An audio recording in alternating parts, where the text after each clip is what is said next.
চলো তাহলে দেখে নেওয়া যাক সন্ধ্যাবেলার ভিডিওটা। আর এটা দেখো আমার বার্থডের আউটফিট ছিল। তো এটা অ্যাকচুয়ালি ছিল না, অন্য একটা জামা ছিল, বাট সেটা আমাকে পরে ঠিক ভালো লাগছিল না, যার কারণে এটা পরেছিলাম। এটা আমার নতুনই জামা, বার্থডেতে পরবো বলেই নিয়েছিলাম। ঠিক আছে, তো তারপরে দেখো আমি কেক কেটে নিয়েছিলাম। আর ওর ওখানে একটা কিছুতে রাগ হয়েছিল, তো সেই কারণে ওরমভাবে ও বসেছিল। আর এখানে দেখো সবাইকে দেখাচ্ছিল। তো জামাইবাবু ছিল, দিদি ছিল, মা ছিল, বাপি ছিল, বোন ছিল।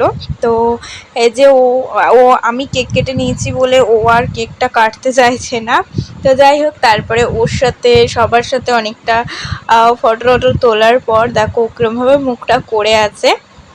তো এখানে দেখো আমাকে কিন্তু আমার জামাইবাবু গিফটটা দিচ্ছিল, আর ও কিন্তু ওই গিফটটা ধরে টানাটানি করছিল যে ওর ভাবছে যে এটা ওর গিফট, কিন্তু না। তো তারপরে দেখে নাও আমি বার্থডেতে কি কি গিফট পেয়েছিলাম। আর এটা ছিল বার্থডে ডিনার। তো এগুলো হচ্ছে আমার বার্থডের গিফট। তো ভিডিওটা কেমন লাগলো জানিও।